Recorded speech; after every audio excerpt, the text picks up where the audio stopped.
પરિણામ આવી રહ્યું છે 4 તારીખે, અને 4 તારીખ પહેલાં એક તો એક્ઝિટ પોલ આવ્યા, એમાં નરેન્દ્ર મોદી ત્રીજી વાર હેટ્રિક મારી રહ્યા છે ને જવાહરલાલ નહેરુ હોય એ 16 વર્ષથી વધારે શાસન કર્યું, ઇન્દિરા ગાંધીએ 15 વર્ષથી વધુ શાસન, અને જો એક્ઝિટ પોલ એક્ઝેક્ટ થઈ ગયા તો નરેન્દ્ર મોદી પણ 15 વર્ષ સુધી શાસન એટલે કે કરી દેશે. એટલે મતલબ કે લગોલગ એ પહોંચી રહ્યા છે. તો વધારે વાતચીત કરો આપણી સાથે ઈડરના ધારાસભ્ય, ખૂબ જ અનુભવી પૂર્વ સ્પીકર, પૂર્વ શિક્ષણ મંત્રી અને ગુજરાતની તમામ ભૌગોલિક પરિસ્થિતિઓ બધી જ બાબતોને જાણકાર રમણલાલ વોરા સાહેબ આપણી સાથે છે. વોરા સાહેબ, આપનું સ્વાગત. સૌથી પહેલાં નમસ્કાર. વોરા સાહેબ, દેશમાં તમે ખૂબ ફર્યા છો, છેલ્લે વારાણસી પણ ગયા. એક્ઝિટ પોલ આવ્યા છે, એ એક્ઝિટ પોલને કઈ રીતે તમે જોઈ રહ્યા છો ને તમારો શું એક અનુમાન છે આંકડાનું? આપે જે વાત કરી એ પ્રમાણે એક્ઝિટ પોલ એ કદાચ 1-2 મહિનાનો પોલ હશે.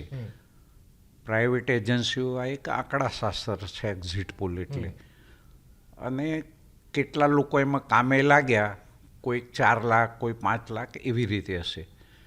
જ્યાં સુધી હું ભારતીય જનતા પાર્ટીની વાત કરું છું ત્યાં સુધી 2022ની વિધાનસભાની ચૂંટણીમાં ભારતીય જનતા પાર્ટીએ અત્યાર સુધીમાં વિક્રમી 156 બેઠકો અમે જીત્યા.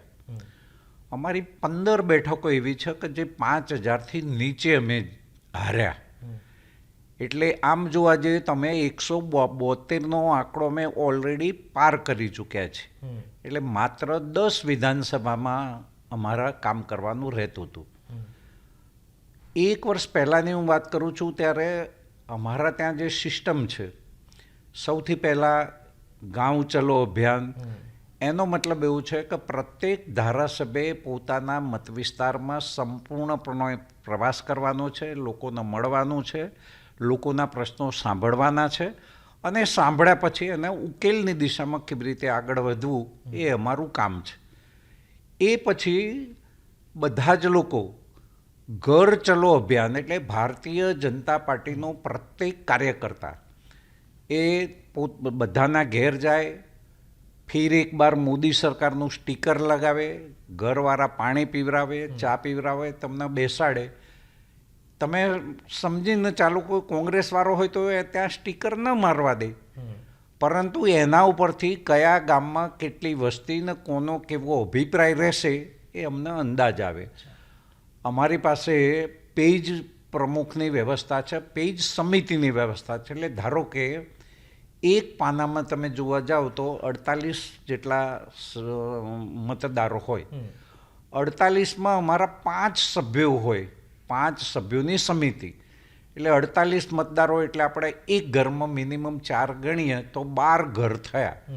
એમાં અમારા 5 કાર્યકર્તાઓ કામ કરતા હોય, એટલે દરેકના ભાગમાં 2, 3, 4 ઘરથી વધારે ન આવે. એટલે મારું કામ છે 4 ઘરનું મતદાન કરવાનું, મતપેટી સુધી જાય, ભારતીય જનતા પાર્ટીના કમળનું નિશાનનું બટન દબાવવાનું, મારું કામ પૂરું થાય. એટલે કરોડોની સંખ્યામાં આ જે પ્રિન્ટ મીડિયા અથવા ઇલેક્ટ્રોનિક મીડિયામાં જે આવતું હશે એ કદાચ લાખોમાં હશે, વધારેમાં વધારે 2-5 લાખનું હશે. અમારું જે અભિયાન છે એ કરોડોની હું વાત કરું છું. આખા દેશની, દુનિયાની મોટામાં મોટી પાર્ટી એટલે ભારતીય જનતા પાર્ટી, અને અમારો પ્રત્યેક કાર્યકર્તા ઘર સુધી, પહેલું બૂથ ગામ આવે, ગામ પછી બૂથ આવે, બૂથ સમિતિ પછી અમારી પેજ સમિતિ આવે, ત્યાં સુધીનું અમારું જે નેટવર્ક છે એ નેટવર્ક 1 વર્ષ પહેલાંથી અમારું કામ કરતું થઈ જાય છે. કહેવાનો મતલબ ચૂંટણી આવે એટલા પૂરતું નથી, એનાથી વધારે આગળ વધીને વાત કરું તો અમે જે સરકારની યોજનાઓ છે એ યોજનાઓ, સરકારે તો અહીંયા યોજના બનાવી, પણ એ લાભાર્થી સુધી યોજના પહોંચી કે કેમ. ધારો કે વડાપ્રધાનની મારફતે પ્રધાનમંત્રી આવાસ યોજના ગ્રામ્ય વિસ્તારમાં ચાલે છે, પંડિત દીનદયાળ આવાસ યોજના ચાલે છે, ડૉક્ટર બાબા સાહેબ આંબેડકર આવાસ યોજના ચાલે છે. તો કયા ગામમાં કેટલા લોકોને જે જરૂરિયાત છે તેને ઘર મળ્યું છે, એને ઘર મળ્યું તો એને મફત વીજળી, જે બીપીએલના લાભાર્થી છે એને મફત વીજળીકરણ કરીએ છીએ, તેને વીજળી મળી છે. નલ સે જલની યોજના ગુજરાત માટે તો એની બહુ જરૂરિયાત નથી, કારણ કે પહેલેથી યોજના ચાલે છે. પરંતુ અન્ય લોકોમાં તો આ પણ વ્યવસ્થા નહોતી, એટલે એને વીજળી પણ મળે છે, એને પાણી મળે છે. વધારાનું આવ્યું કે ભાઈ તમારા ગેસની સુવિધા છે તો ગેસના સિલિન્ડર પણ આપ્યા. એથી વધારે આગળ વધીને, હું તો ગામડાનો માણસ છું, તમે એટલું વિચાર કરો કે વરસાદની સિઝન છે, વરસાદ પડતો હોય છે, તમારા બા અથવા બાપુજી ઉંમરલાયક છે, રાત્રે એમને ઝાડા પેશાબ માટે લઈ જવા છે, દીકરા તરીકે તમે લઈ જાઓ તો એક હાથમાં છત્રી પકડો, એક હાથમાં પેલું ડબલું તમે ભરાવી રાખો, એમને લઈ જાઓ. આ દિવસો જોયા હોય એને ખબર પડે કે શૌચાલયની શું વ્યવસ્થા છે. ગુજરાતના ગ્રામ્ય વિસ્તારમાં અંધારું થાય ને એટલે રોડ ઉપર એકી સાથે 5-25 મહિલાઓ ઊભી હોય, એક ગાડી જાય એટલે બધા ઊભા થઈ જાય. આ દ્રશ્યો બધા લોકોએ જોયા છે, પણ એનું ક્યારેય નિરાકરણ નથી થયું. એ કામ નરેન્દ્રભાઈ મોદીએ કહ્યું જ્યારે દિલ્હીના લાલ કિલ્લા ઉપરથી જ્યારે એમને શૌચાલયની વાત કરી ને ત્યારે લોકો હાંસી ઉડાવતા હતા. પરંતુ એ સાચ અર્થમાં કરવા જેવું કામ હતું. મારા કહેવાનો મતલબ આ બધા જ કામોની સાથે આયુષ્માન ભારતની યોજના, અત્યારે પહેલાં ગ્રામ્ય વિસ્તારમાં હું તો નાનો હતો તાર તાવ આવે, માથું દુખે અથવા કંઈ થાય તો પણ મંગળવાર અને રવિવારનો દિવસ હોય એટલે પેલા મા બાપ હોય એ પેલું નળિયું લઈ આવે, એની અંદર દેવતા નાખે, મરચાં નાખે ને આખું ગમ ખો આખો મોલ્લો કરે કે શું કરે, ટૂચકું કર્યું, નજર ઉતારી. કારણ શું? એ વખતે ડૉક્ટરો નહોતા, ડૉક્ટરો હતા તો રૂપિયા નહોતા. આજે 5 લાખ રૂપિયા આયુષ્માન ભારતના કારણે નરેન્દ્રભાઈ મોદીની સરકારે આપ્યા, ભૂપેન્દ્રભાઈ પટેલની સરકારે બીજા 5 લાખ રૂપિયા આપ્યા. એટલે 10 લાખ રૂપિયા આજે તમારે કોઈ પણ પ્રકારની સારવાર લેવી હોય તે સારવાર મફત. એટલે ગરીબ અને મધ્યમ વર્ગનો જે માણસ છે એને ક્યારેય આમાંથી પાછા વળવું પડે. આ બધી જ યોજનાઓ છેવાડાના માનવી સુધી પહોંચી છે કે નહીં, આ બધું કામ જેના લાભાર્થીની યાદી કહી શકાય એ અમારું ઓલરેડી પૂરું થયું. મારા ખેડૂતોની એક વાત કરવી છે. એક સમય એવો હતો કે કોંગ્રેસે ખેડૂતોનું દેવું માફ કરેલું, પણ કયા ખેડૂતોનું દેવું માફ કર્યું? 31મી માર્ચ આવે એટલે તમારી સેવા સહકારી મંડળીનું પૂરું કરવું પડે.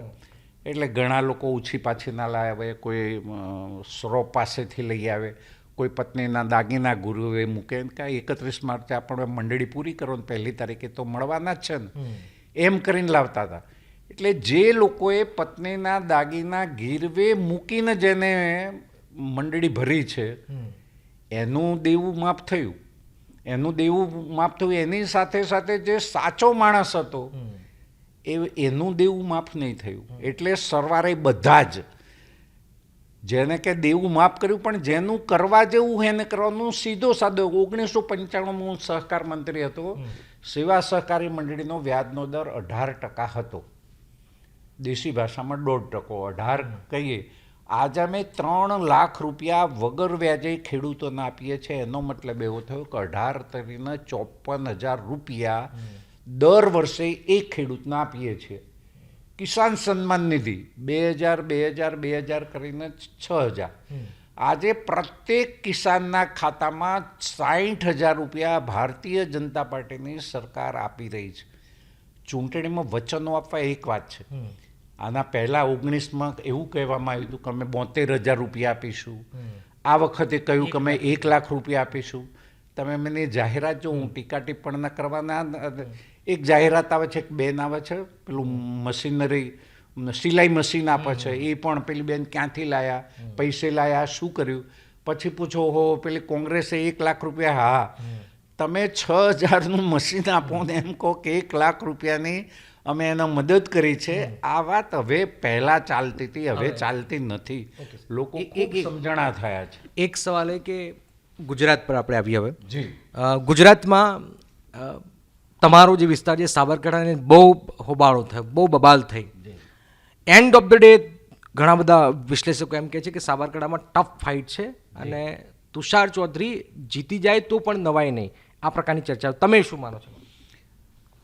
સાબરકાંઠાની અંદર જરા સીટોનું વિશ્લેષણ અથવા ડિક્લેર થયું ત્યાં સુધી ભીખાજી ઠાકોર એમની સરનેમ ડામોર પણ હતી અને ઠાકોર પણ હતી, પણ મૂળ એ ઠાકોર છે.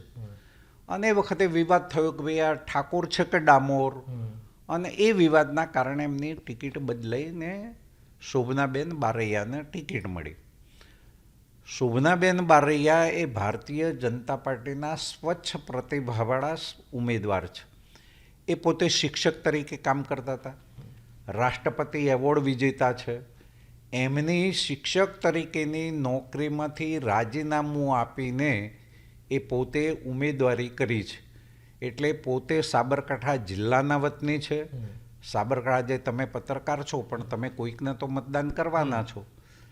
બે ભાઈઓ એક સાથે જુદી જુદી લડતા હોય છે, પતિ પત્ની જુદી જુદી લડતા હોય છે. કાર્યકરને આપ્યું તો સારું હતું એમ, એ કાર્યકર નહોતા, એમના પતિ કાર્યકર. અમારા ભારતીય જનતા પાર્ટીની અંદર હું તો 15 વર્ષ સુધી પાર્લામેન્ટરી બોર્ડમાં રહ્યો છું. અમે ઘણી વખતે નવા લોકોને પણ તક આપતા હોઈએ છીએ, પાર્ટીનો વ્યાપ વધારવો હોય તો. અને અમારી ઘરથુથીમાં અમારું માત્ર નિશાન કમળ. કયો વ્યક્તિ આવ્યો એ મહત્વનું નથી. હા, એ વાત ચોક્કસ છે કે 2, 4, 5 લોકો લાઈનમાં હોય અને મને પણ ટિકિટ મળશે એવી અપેક્ષા હોય, અને એને ન મળે એટલે એને દુઃખ પણ લાગે, 2-4 દાડા 2 પગ પણ પછાડે. પરંતુ સરવારે એ ક્યારેય ભારતીય જનતા પાર્ટીની વિરુદ્ધમાં કામ નહીં કરે, અથાયોગ્ય પ્રમાણે એ પાર્ટીને જીતાડવાનું જ કામ કરશે. અને એ કામ ભીખાજી ડામોરે કર્યું, પાર્ટીના કાર્યકર્તાઓએ પણ કર્યું. આપે સાચી વાત કરી, ઘણા લોકોને આવું લાગે, પણ એ અમારી પાર્ટી માટે આ 4 દિવસનો ખેલ હોય છે. બાકી તો બધાએ પછી પૂરતા પ્રમાણમાં મહેનત કરી અને અમે સારામાં સારું પરિણામ ત્યાં લાવીશું. ને ડંકાની ચોટ ઉપર ભારતીય જનતા પાર્ટી સાબરકાંઠા સંસદીય મત વિસ્તારની ચૂંટણી અમારા શોભનાબેન બારૈયા લાખો મતોથી જીતશે. એક વિડીયો તમારો ક્ષત્રિય આંદોલનને પણ આવ્યો હતો કે ભાઈ આટલો બધો વિવાદ કેમ થઈ રહ્યો છે, તમે કોઈક ઝપાઝપી પણ થઈ એમાં. અમારું ઈડર અને વડાલી કાર્યાલયનું ઉદ્ઘાટન હતું. આપે જે વિડીયો જોયો છે વડાલી કાર્યાલયનો છે. વડાલી કાર્યાલયનું ઉદ્ઘાટન હોય એટલે સ્વાભાવિક 200-300 કાર્યકર્તા હોય જ. પણ એમાં કોઈ ક્ષત્રિય લોકોને બદનામ કરે તો હું માનું છું કે બરાબર નથી. ક્ષત્રિયો હતા પરંતુ કોંગ્રેસના કાર્યકર્તાઓ હતા, અને કોંગ્રેસ આ તક ક્ષત્રિયોના નામે ઝડપી લે એ વખતે લોકોને જુદા પાડવા હોય તો એક ધારાસભ્ય તરીકે, મારા બધાની સાથે ઘરના સંબંધો છું, બધા લોકોને વ્યક્તિગત ઓળખું છું, લોકો મને પણ ઓળખે છે, ઇન્ક્લુડિંગ કોંગ્રેસના લોકો પણ. એમાં ચૂંટણી પૂરી થઈ જાય એટલે મારા માટે કોઈ અલગ નથી, ભલે કોંગ્રેસનો કાર્યકર્તા હોય તો પણ એ પણ એટલા જ સ્વમાનથી બોલાવવાનું, હું પણ એટલા જ આગ્રહથી એમનું પણ કામ હોય તો હું કરતો હોઉં છું. એટલે એમાં ક્ષત્રિય સમાજવાળું કશું એમાં કંઈ હતું નહીં. પરંતુ જે વિડીયો આવ્યો એના કારણે લોકોને એમ થયું કે ભાઈ આવું થયું હશે. હવે તમે જો મેં 300 લોકો હોય ને ત્યાં 15-20 લોકો આવે, હવે ઝપાઝપી થાય તો શું સ્થિતિ થાય, એનું અમને એધાણ હોય છે. એટલે એવું કશું ન થાય એના રોલ તરીકે ધારાસભ્ય તરીકે મારે પણ મારી ભૂમિકા ભજવવી પડે. ગુજરાતમાં 4-5 સીટો એવું કહે છે કે આણંદ, પાટણ, બનાસકાંઠા, સાબરકાંઠા તમે વાત કરી, અને આ બધી સીટો, સુરેન્દ્રનગર, આ બધી સીટો બહુ ટફ ફાઇટમાં છે. ભલે એક્ઝિટ પોલમાં 26માંથી કેટલીક જગ્યા પર 2 સીટો સુધી જઈ શકે છે. તમને લાગે છે કે ક્યાંક કચાશ ગઈ ભારતીય જનતા પાર્ટી? કારણ કે આટલો વિરોધ ક્યારે નહોતો થયો જે આ વખતે થયો, આટલા ઉમેદવાર બદલાયા સાબરકાંઠા, વડોદરા, એ ક્યારે નહોતું થયું, આ વખતે થયું. તો આ વખતે પહેલી વાર આ બધું થયું છે. પહેલાં તો વાત એવી છે કે 2014, 2019, 2019ના ટીવીના ડિબેટ જુઓ તો મીડિયા જગત આખું ગુજરાતમાં માત્ર ભાજપની 19 સીટ આવશે એવું તમામ લોકો કહેતા હતા. અને એ વખતે પણ મેં કહ્યું હતું કે અમારી 26 બેઠકો આવશે. મેં આના પહેલાં મેં તમને કહ્યું કે અમે 156 ધારાસભ્યો ચૂંટાયેલા છીએ, 15 બેઠકો 5000થી નીચેથી અમે હાર્યા છીએ. એટલે અમારું સંગઠન મજબૂત છે, સરકારની કામગીરી બરાબર છે. અને મેં કહ્યું એ પ્રમાણે અમારું નિશાન તો કમળ જ છે. કોણ ઉમેદવાર આવે અમારા માટેનો વિષય નથી. એટલે આના કારણે એમ લોકો માનીને ચાલતા હોય તો કોંગ્રેસને એમ લાગતું હોય કે અમે જીતીશું, તો એ વાતમાં બહુ માલ નથી. ભારતીય જનતા પાર્ટી 26 બેઠકો, હા ક્યાંક અમને એવું લાગે છે કે 5 લાખની લીડ અમારે જીતવી હતી, એમાં ક્યાંક લીડમાં ઘટાડો થઈ શકે એવું બનવાની સંભાવના ખરી. કઈ બેઠકો માનો છો તમે? એક્ઝેક્ટ તો એવું ન કહેવાય, પણ 2, 4, 5 સીટો એવી પણ હોય કે જ્યાં અમે 5 લાખનો લક્ષ્યાંક પૂરો ન કરીએ, પરંતુ જીતવામાં 26 બેઠકો ભારતીય જનતા પાર્ટી જીતશે ને ત્રીજી વખત હેટ્રિક કરશે, એમાં કોઈ શંકાને સ્થાન નથી. એક છેલ્લો સવાલ વોરા સાહેબ, નરેન્દ્ર મોદીની લોકપ્રિયતા સતત કેમ વધી છે ને ત્રીજી વાર? કારણ કે દેશમાં ક્લિયર મેજોરિટી લેવી કોઈ ખાવાના ખેલ નથી. તમે જુઓ કે મેં પહેલાં કહ્યું કે નહેરુજી હોય, ઇન્દિરાજી હોય, પછી હવે ડૉક્ટર મનમોહન સિંહ અને નરેન્દ્ર મોદી સેમ છે 10 વર્ષ. હવે એ જીતી ગયા એક્ઝિટ પોલ પ્રમાણે, તો એ 15 વર્ષ સુધી શાસન કરશે. તો આ બહુ અઘરું છે ક્લિયર મેજોરિટી આવી આખા દેશમાં. આપની વાત ખૂબ સાચી છે. આપણે બધા જાણીએ છીએ 1984થી શરૂ કરીને 2014 30 વર્ષ સુધી મિલીજુલી સરકારો દેશમાં રાજ શાસન પર આવી છે. કોઈ પણ પક્ષના સ્પષ્ટ બહુમતી મળી નહોતી. 2014ની ચૂંટણી પહેલાં ભારતીય જનતા પાર્ટીએ નક્કી કર્યું કે અમારા ચૂંટણીના કેમ્પેઇનના ચેરમેન નરેન્દ્રભાઈ મોદી અને દેશના વડાપ્રધાન નરેન્દ્રભાઈ મોદી રહેશે. એ ડંકાની ચોટ ઉપર જાહેર કર્યું. ગુજરાતમાં 14 વર્ષ સુધી મેં એમની સાથે કેબિનેટ મિનિસ્ટર તરીકે કામ કર્યું છે. અમિતભાઈ સાહેબ પણ અમારી સાથે હતા, બધાએ સાથે કામ કર્યું છે. એમની કામ કરવાની પદ્ધતિ, એના કરતાં જે કહ્યું એ ગરીબ માણસ ખાલી કહેવાનું ભાષણોમાં નહીં, એના છેવાડાના માનવી સુધી એને અહેસાસ થવો જોઈએ. કોઈ વ્યક્તિ માટે નહીં, ફક્ત મારું ગુજરાત, મારો દેશ, આ માનવાવાળા એ નરેન્દ્રભાઈ છે. મારો આત્મા એ ગુજરાતના મારો પરમાત્મા એટલે મારો ભારત દેશ. આ સૂત્રને લઈને નરેન્દ્રભાઈ ચાલે છે ને એટલા માટે 10 વર્ષના એમના શાસનકાળ દરમિયાન એક પણ ભ્રષ્ટાચારનો કિસ્સો નહીં. 24 કલાકમાં અત્યારે 20 કલાકની સતત, પહેલાં લોકો 18 કલાક કહેતા હતા, આજે નરેન્દ્રભાઈ 20 કલાક એ કામ કરે છે. આટલી બધી ધૂમ ધકતા તડકાની અંદર પણ 3-4 રેલી આટલી ઉંમરે કરવી, અને બીજા શબ્દોમાં કહીએ તો એક આધ્યાત્મિક પુરુષ છે. વર્ષોથી હું તો જાણું છું, ચૈત્રી નવરાત્રિ હોય, આસો નવરાત્રિ હોય, 18 દિવસના નકોડા ઉપવાસ કરે. અમેરિકાના રાષ્ટ્રપતિની વોશિંગ્ટનમાં જમવાનું હોય ને કે મારે તો ઉપવાસ છે. આ નરેન્દ્રભાઈ મોદી, જેને આધ્યાત્મિક વાત, સનાતન ધર્મની વાત, એમાં ફલાણા ધર્મના એમની વાત મૂળ એ છે સૌનો સાથ, એટલે આપણે બધાનો સાથ લેવાનો અને સૌનો વિકાસ, એનો પણ વિકાસ કરવો છે. એટલે સરકારની જે પણ યોજના છે એમાંથી કોઈ પણ બાકાત ન રહેજો. કોઈ પણ કોમનો, કોઈ પણ ધર્મનો, કોઈ પણ જાતિનો માણસ એની બહાર નહીં રહેવો જોઈએ. એમની સ્પષ્ટ વલણના કારણે પહેલાં ગુજરાત મોડલના નામે એ 30 વર્ષ પછી એકલા હાથે બહુમતીથી જીત્યા. 19ની ચૂંટણી થઈ તો એમાં પણ વધારાની બેઠકો કરીને 303 સુધી પહોંચ્યા, અને આજે 370 ભારતીય જનતા પાર્ટીનો લક્ષ્ય, અને એનડીએ કુલ મળીને 400નો લક્ષ્યાંક અમે આપ્યો છે. એ હવામાં ગોળીબાર જેવું નથી. એ માત્ર એક્ઝિટ પોલ નથી. મેં કહ્યું 1 વર્ષ પહેલાંના અમારા તારણો, એના માટેની મહેનત, એના માટે લોકો સુધી પહોંચવાનું આ કામ સ્પષ્ટતાપૂર્વક નરેન્દ્રભાઈ મોદી પણ કરી રહ્યા છે. કાર્યકર્તાઓ પાસે પણ કરાવે છે, ચૂંટાયેલા પ્રતિનિધિ પાસે પણ કરાવે છે, અને એમની સાથે એક નવા પૈસાનો પણ સ્વાર્થ એમનો નથી. મારો દેશ, અને મારો દેશ દુનિયામાં પહેલા નંબરે કેવી રીતે આવે, વિશ્વગુરુ ભારત કેવી રીતે બને, આ એક મંત્ર લઈને ચાલવાના હોવાના કારણે દેશની પ્રજા એમને પ્રેમ કરે છે. અને એ પ્રેમ કરવાના કારણે જ્યારે સરકાર 10 વર્ષથી ચાલે છે તો બીજા 5 વર્ષથી આના પણ કરતાં પણ વધારે કામો કરીને દેશની જનતાને રાજી રાખવાનો પ્રયાસ નરેન્દ્રભાઈ કરે. ટૂંકમાં છેલ્લો સવાલ પૂછેલો, છેલ્લો હતો, ગરમી પણ છે. તમારી 72 વર્ષની ઉંમરથી તમે આટલી ઉંમરે તમે સ્પીકર રહી ચૂક્યા, શિક્ષણ મંત્રી, ધારાસભ્ય છો, તમારે શું દોડવાની જરૂર છે? એમ આજનો કાર્યકર, તમે આટલી ઉંમર બધું જ મળ્યું, તમે ના ધારો કે એસી બેસીને હું શાંતિથી પિક્ચર જોઉં, મેચ જોઉં. આજે 72 વર્ષે તમે તો વારાણસી ફરો, બધા ફરો છો, તો એક મેસેજ શું છે? મેસેજ સીધે સીધો છે. હું 5 ટર્મ મિનિસ્ટર રહ્યો, સ્પીકર રહ્યો. ભગવાનની દેનના કારણે આજે મારું સ્વાસ્થ્ય સારું છે. ભારતીય જનતા પાર્ટીએ આટલું બધું આપ્યું છે. ઈડરના મતદારોએ મને આટલો બધો પ્રેમ આપ્યો છે. આ 15મી વિધાનસભામાં સૌથી વધારે મતથી જ્યારે મને જીતાડ્યો છે, ત્યારે જે પાર્ટીએ મને આટલું બધું આપ્યું છે, મારી પણ ફરજ છે કે મારું સ્વાસ્થ્ય જ્યાં સુધી સારું રહે ત્યાં સુધી જે પાર્ટીએ મને મોટો કર્યો છે એ પાર્ટી માટે પણ મારે કામ કરવું પડે. પછી એ ગુજરાત હોય કે દેશના અન્ય ભાગોમાં હોય, હું નહીં, મારા જેવા અનેક કાર્યકર્તાઓ આવી રીતે કામ કરે છે અને એના કારણે ભારતીય જનતા પાર્ટી મજબૂતાઈથી કામ કરી રહી છે.